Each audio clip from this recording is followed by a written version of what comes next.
chapitre de destruction de ménage, un nouveau numéro s'ajoute dans Famille Debout, celui de finances. Rappelons que ce chapitre a commencé par les divorces, ensuite la prophétie comme un virus qui ronge et détruit les ménages.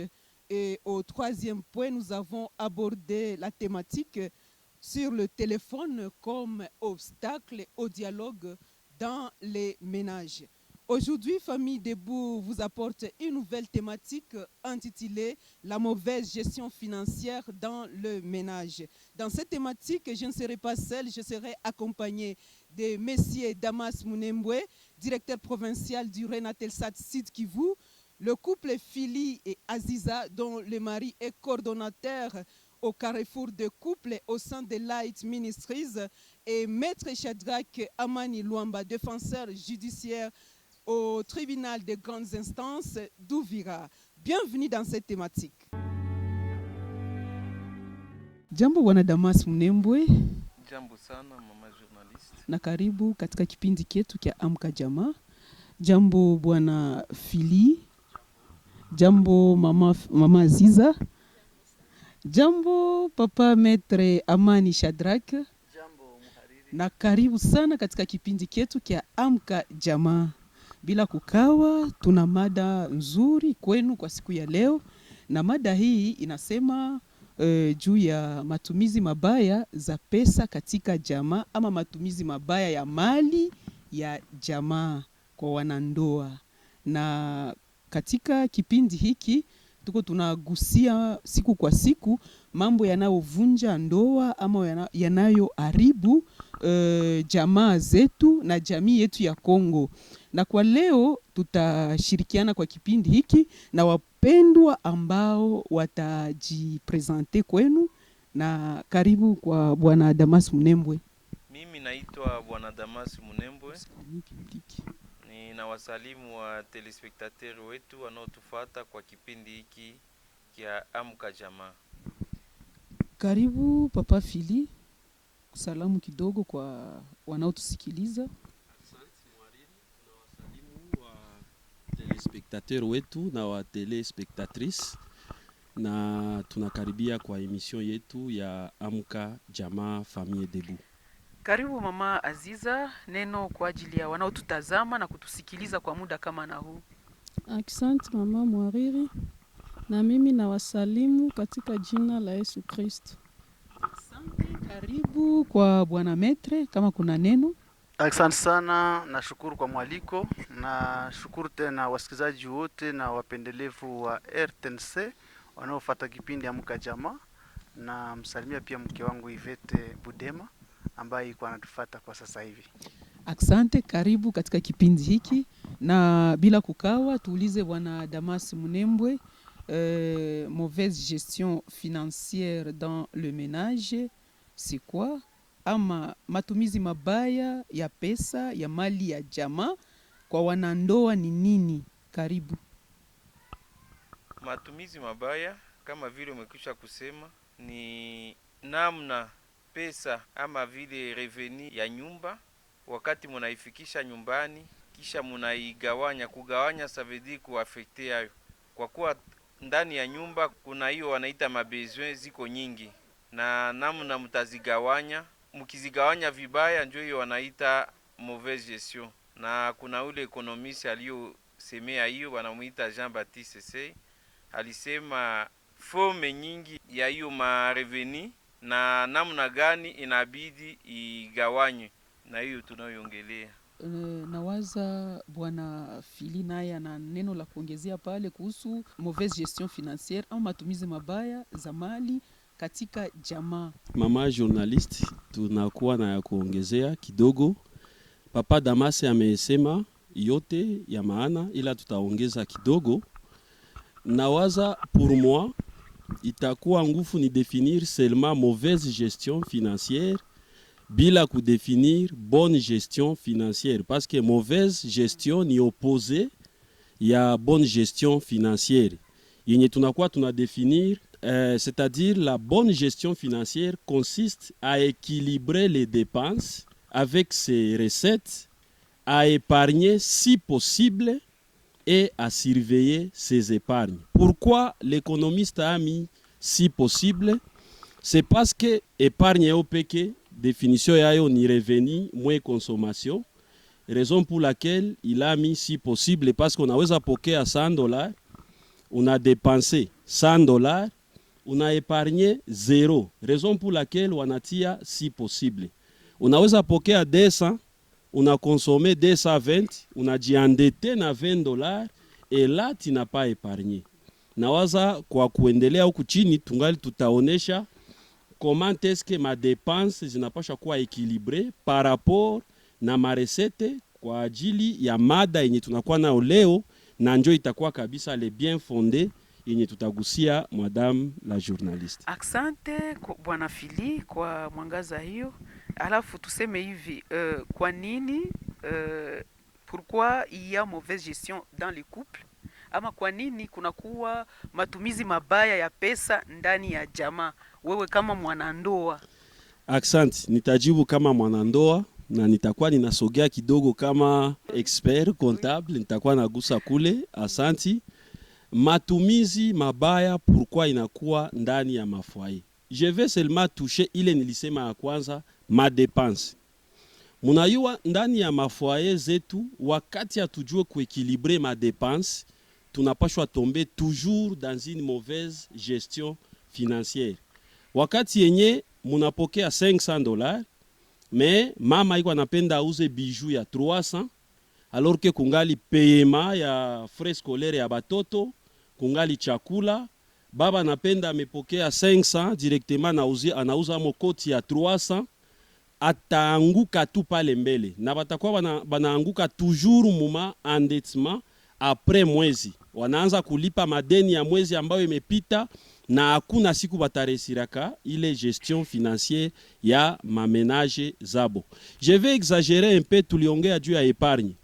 Épargne ni ya maana mfoyer, mais wakati kuko mauvaise gestion hautaweza kuepargne, parce que hakuna pesa zenye umeacha ili ya kwamba uziepargne.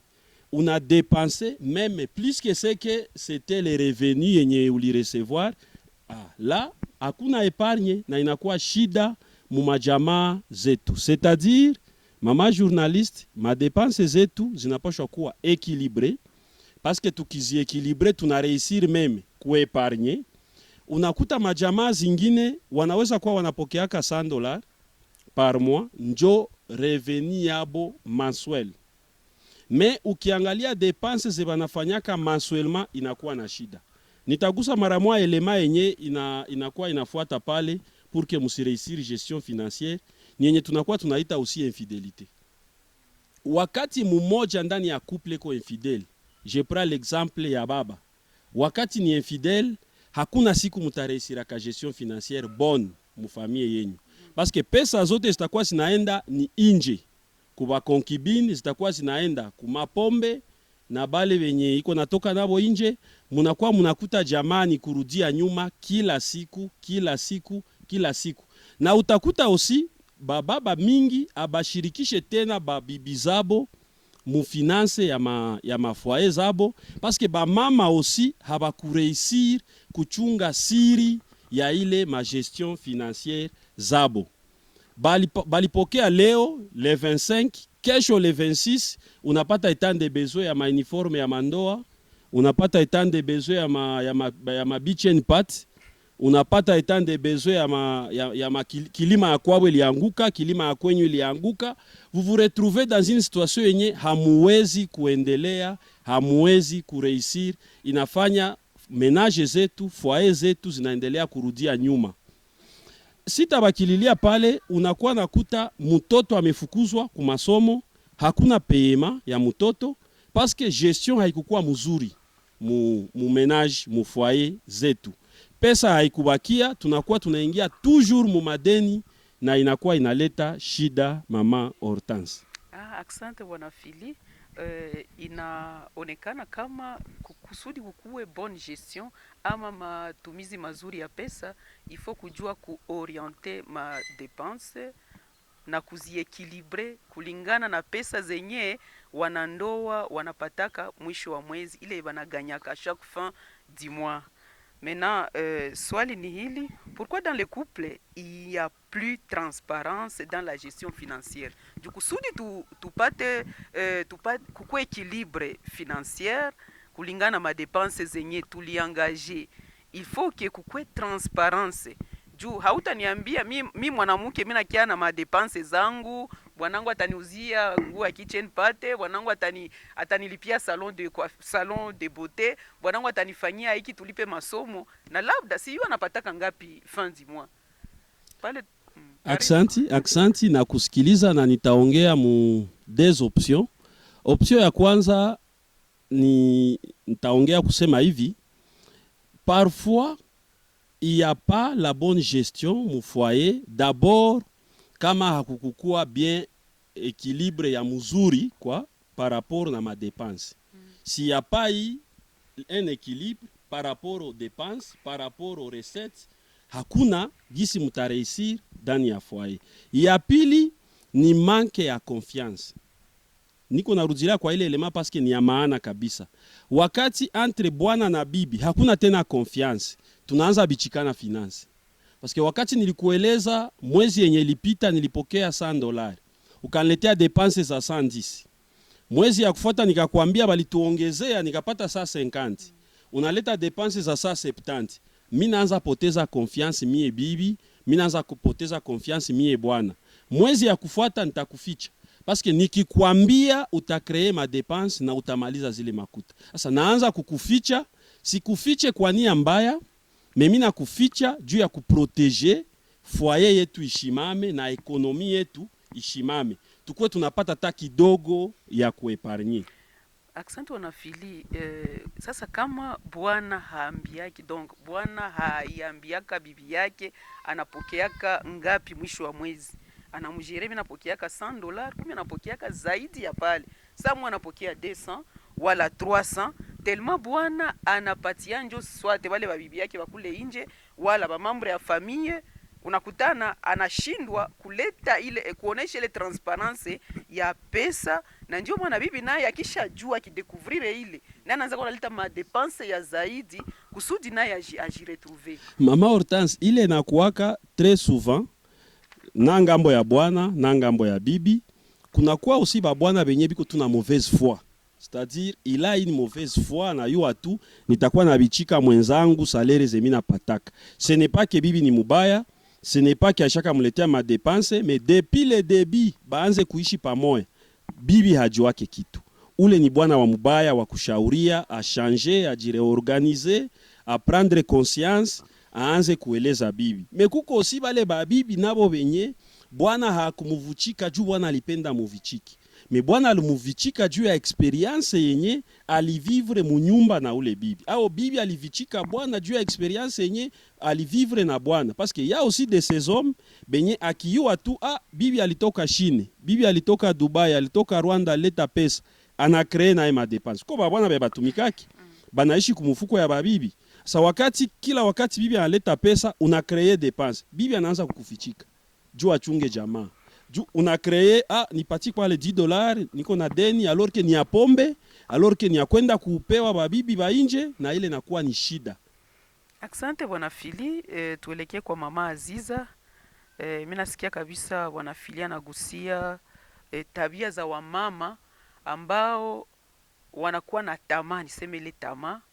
Juu tamaa ndio kunatupeleka mu dépense ya zaidi kushinda pesa zenye tunaganyaka mwisho wa mwezi kama vile wafanyakazi. Sasa mama, unakutana ba mama ya leo ma grand sipere ziko zinatuma tunaingia mu madeni ya kutuacha ba maskini. Non seulement ma grand sipere, makabelo, siwe manini ya mingi tunatesa ba bwana, tunasababu kama mali ya jamaa tuko tunaipata kusudi watoto wakuwe na maendeleo kule mbele, kusudi jamaa ikuwe na stabilite. Unaweza kutueleza nini ama kushauria wale wa mama nini wenye wanasumbua babwana yao na mpaka jamaa haiepargne juu ya madepense ya mama? Merci beaucoup mama Hortense.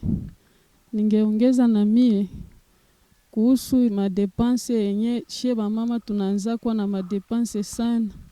Unaona mwenzenu anavala hiki grand sipere nawe hauna hata ile mfuko ya kuuza ile grand sipere, unapenda nawe bwanako akuuzia hayo.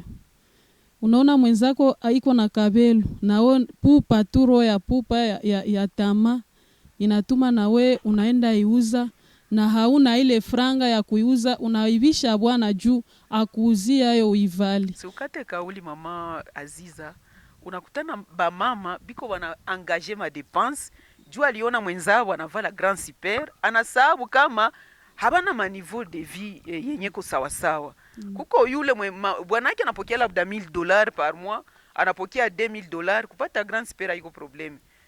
Unakutana mwanamke bwanake samwa ni mwalimu, samwa bwanake anapokea ka revenu ya $150, mais anapenda vale $200, kitu ya $250. Unaweza bashauria nini? Merci mama Hortense. Ndeza bashauria, manake kila mama ajitie kuna nafasi yake. Kama ule bwanake anapokeaka utan fulani ya franga, bwanake anaweza muuzia ile grand super na haitatuma dépense inakuwa mingi sana, ina exagere. Kuko ile ingine ma dépense zinakuwa exagere sana munyumba. Tujikaze kabisa, tukue na acha ile mahali ya tamaa, maana tunaishi gisi pato iko munyumba, gisi pato iko njo tunaishi vile. Kama ulipata ile azili unaivala vile na unatosheka. Kama ulipata ile ya grand super unaivala vile na unatosheka. Kama ulipata ile super, kama ulipata ile riche unaivala vile.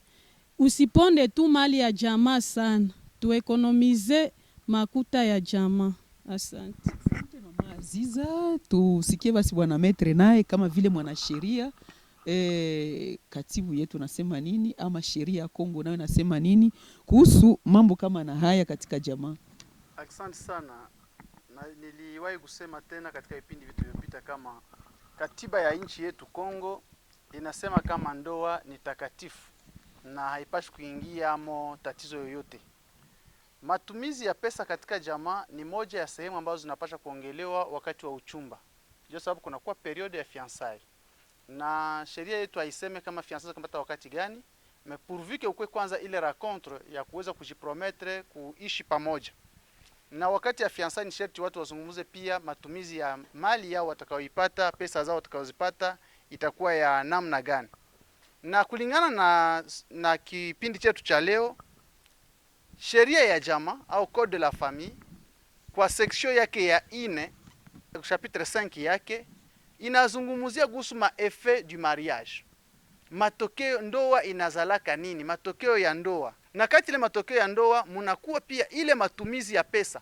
Ndio maana kipengele cha 473 na kipengele cha 474 article 473 na 474 zinaonesha namna gani matumizi ya pesa inapasha kuwa, les effets liés à la gestion pécuniaire.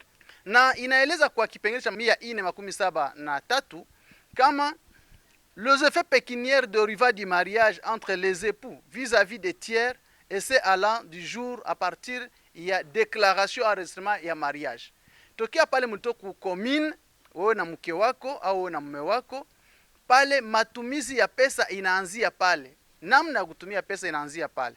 Na kipengele cha 474 kinasema kama quel que soit régime matrimonial yenu, ijapokuwa mko mregime yoyote ile, wakati mnatoka kukomine kubarikisha ndoa yenu au kanisha ndoa yenu, mnapasha kukubaliana kwa matumizi ya pesa. Na ndio sawa wanasema kama kwa kipengele cha 475 article 475 inasema les époux, yani pesa za jamaa, les époux contribuent aux charges pécuniaires du ménage selon leurs facultés et leur état. Kila mtu anapasha leta sehemu kufatana uwezo wake, kufatana na gisi iko, anapasha kushiriki kusudi mnyumba msikose franka. Kama mnyumba hamuna franka, hamuna pesa, maisha yanakuwa ya ngufu. Na kati ya ile legislateur congolais alisema waziwazi kwa article 476 ya code de la famille, anasema kama ile masharge za jamaa kama vile couple Feli natoka kutuelezea, ile masharge za jamaa inasema sont des charges nécessaires pour l'entretien au quotidien du ménage nyumba isikuwe buchafu, msikose tala munyumba, msikose chakula munyumba, msikose kulipa maji na kadhalika. De l'entretien des enfants, msikose watoto wachafu, watoto wasikose kwenda kwa masomo, watoto wakose matunzo, watoto wakose na wakati ya kujuir, kufurahi, kutembelea hata majamaa zingine, watoto na droit kulie familial. Pia inasema kama ile yote ma contribution ya kila mtu, proportion ya situation ya kila mtu, yenye pato ya kila mtu iko supposé que franga ziko mujamani za nyenye wawili. Kama ni yule anatumika leta zinakuwa za wewe na bwana mwenye hatumikaki. Kama ni anatumika zinakuwa za wewe na yule mwenye hatumikaki. Alors c'est à vous kuéquilibrer matumizi yazo. Na inasema kwa alinea yake 3, les époux sont réputés avoir fourni chacun sa contribution pour l'avoir ya ile franka. Ni kusema bibi hatumiki anashinda kunyumba. Mais quand même c'est occupé des enfants. Alikutengeneza kachai mbele uende ukaze. Donc ndio contribution yake ile. Bwana hatumiki mais alishinda kama kunyumba, il a tenu le ménage, ile déjà iko contribution yake. Ni kusema kuna sema bon, ni franga zangu mimi natumikia mpeke, ndazitumikisha kisi mimi nataka. Hapana, sheria yetu inasema c'est supposé que kila mtu ana contribute ku franga zinaingia mujamaa, haziko za mtu binafsi peke yake. Asante bwana Maître, na sijue kama unaweza kutueleza wakati bwana alitwala deni yenye bibi hayuwe, utuambie wakati bwana analipa, bibi anakia lipishiwe ile deni, bibi nyo anatumikaka, bwana akabeba deni akayua kama bibi yangu iko na mone atalipa tu. Sasa banakia kulipisha bibi franga zenye bwana alibebaka bila bibi kujua. Sheria ya Kongo nini zasema ni pale? Legislateur congolais alikuwa mwerevu sana, alijua kama ile inaweza kufikia na aliweza kuijibia yako ama kuitayarisha ku article 477 alinéa 2e ya code de la famille. Alisema mule kama wakati munakuwa bibi na bwana, les conjoints ndio vile anabaita, bibi na bwana wanapasha kujibiana kwa pamoja kwa madeni yenye mwingine alikamata.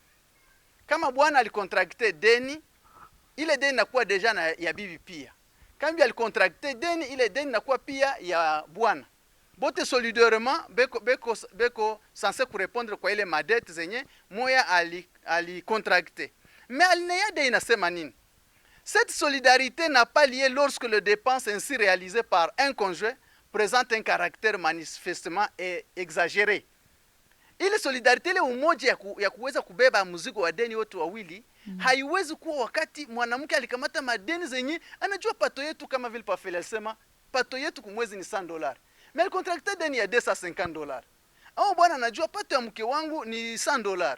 Mais ana contracte deni ya $200. Alijuilia waziwazi, na pia haikuwa sema alifanya kwa ajili ya charge za jamaa kama tulivyosema kwa article 474, mais alizifanya kwa dépenses ya barafiki tu ya burebure, anakuya ke bamulipie deni. Ile solidarité bwana anaweza katala kulipa ile franka, au bien anaweza katala ile franka isilipiwe. Parce que ile manifestation exagérée ya ukamata deni inapasha jumulika par rapport na train de vie des ménages, ou lorsqu'elles n'ont pas été contractées avec un tiers de mauvaise foi. Kunawezekana demai yako anakia kuletea mabiju, pandake ona hiyo kama hatupokee yake $300, mais anakuachia biju ya $500. C'est-à-dire ile demai alikia kutafuta tu kuperturber mfoyer yenu, kisha anakia kulipisha ile franga na anajua kama bwana wako hayapokea na hana ile mshahara, au bibi vile vile. Donc sheria inasema ile solidarité ya kulipa deni iko, lakini kukuweko usiexagere ukamata deni. Usikamate zaidi ya pato yenu kwa mwezi. Ndivyo sheria yetu inasema. Asante bwana Maître, tusikie basi wana Damas na tueleze kama kuna matokeo mabaya ya matumizi mabaya ya pesa ama les conséquences de mauvaise gestion financière dans les ménages. Karibu. Asante kwa kunipa parole. Makonsekansi iko nyingi, tutataja nusu. Parmi les makonsekansi kuna maendettement, utaona madeni inakuwa nyingi. Parmi les conséquences aussi kuko no scolarité ya watoto, mutakuwa incapable kulipa mapesa ya watoto ya masomo, na ama munaweza kukuwa na posibilite ya kulipa mutaeneza wote, na wengine watafukuziwa shuleni. Konsekansi ingine ni nini? Ni kusema munaweza hata kufanya epargne, lakini utaona mtu alifanya epargne ça veut dire umekwisha kusatisfaire ma besoin zote, kisha ile nyingine nabaki ndio naenda kutia ku cooperative. Kisha unaona sasa konsekanse ni nini? Munaenda kukamata leo, munaenda kukamata kesho, haiko tena epargne. Unaweka pesa leo, kesho unaenda kuzichukua. Ili haiko epargne tena. Hiyo yote ni konsekanse. Na ingine amuta realize kitu maisha ama vile investissement. Munapaswa kuwa unaweza kuwa muko balocataire na munaweza kubakia tu balocataire jiska isi amuta jengaka. Hiyo ni makonsekanse. Konsekanse ingine, munaweza hata mtu mwanamke akiingia hapa hospitali ama watoto, mutakuwa incapable kulipa meme maswin. Hiyo yote ni konsekanse. Konsekanse ingine, mutakuwa incapable kuintervenir parce tuna wandugu tunaweza tukawasaidia ama wazazi, mutakuwa incapable usi kuwasaidia. Donc konsekanse iko ya mingi, na ikiendelea hivyo inaweza kucreate klima moya malsain munyumba, na munaweza anja hata kuchukiana mukuple.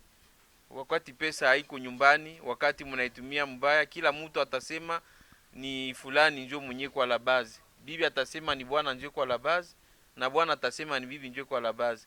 Ile deja itabatosha mwile upendo, na mkitoka mwile upendo nyumba deja itaingiliwa. Donc mutakuwa klima moya yenye itakuwa vraiment klima yenye inakuwa invivable kwa. Asante Bwana Damase, tusikie basi Papa Fili naye kama ana neno la kuongezea kulingana na matokeo mabaya ya matumizi ya pesa. Papa Damas anaeleza kabisa, anasione na kutupatia ma konsekansi za kutosha. Nitafuta tu kuinsiste ku konsekansi mbili parmi zenye na waza lisite. Ni no realisation ya maproje ni kubwa ya makonsekansi yenye inakuwa inaonekana ndani ya majamaa zetu, wakati hatukuweza kujere gestion financiere yetu ya majamaa. Hakuna proje tutafanyaka, hakuna. Papa Damas anaeleza hata ile yenye tumeita abusivement epargne itakuwa haiko tena epargne juu tulitumikisha avant tuingize zingine makuta mungu. Asante Bwana Fili. Ya muda ni muda kwenye RTNC. Tunafika ukomo wa kipindi hiki, lakini tusikie basi kwa sekunde chache lile ambalo naweza kushauria wanandoa ambao wanapitia mambo kama na haya, hawawazaki kama wanaweza kuepargne, hawawazaki kama batoto watakuwa na venire gani kule mbele. Karibu. Nakuwa na conseil mbili tu, ni za mingi na selectionner na acha mbili. Ya kwanza ni reparation ya maerreur.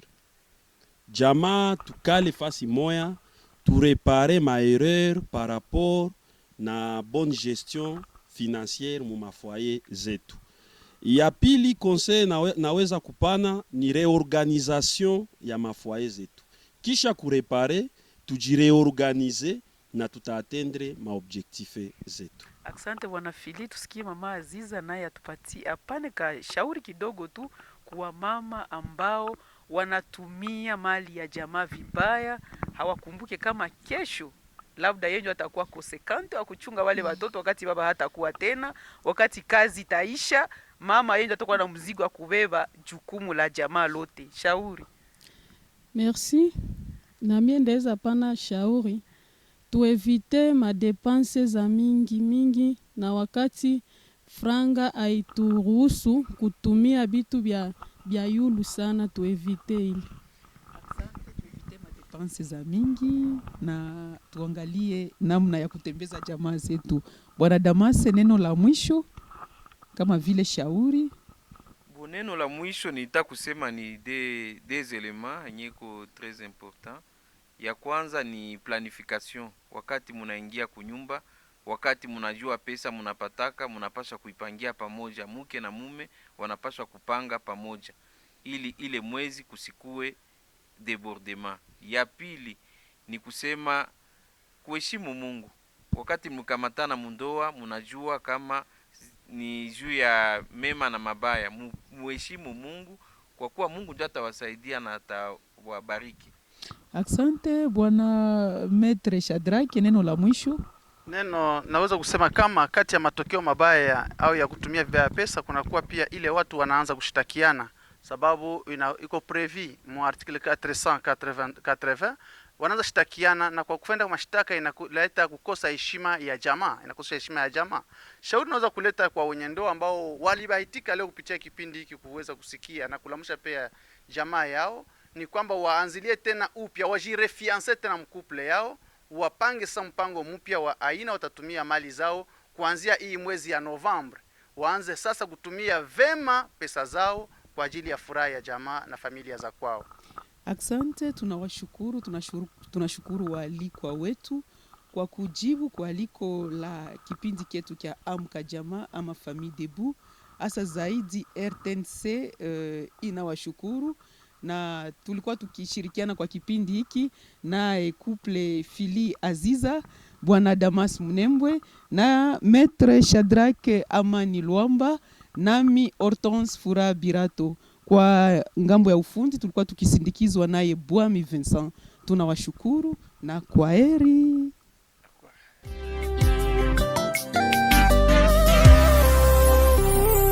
Hakuna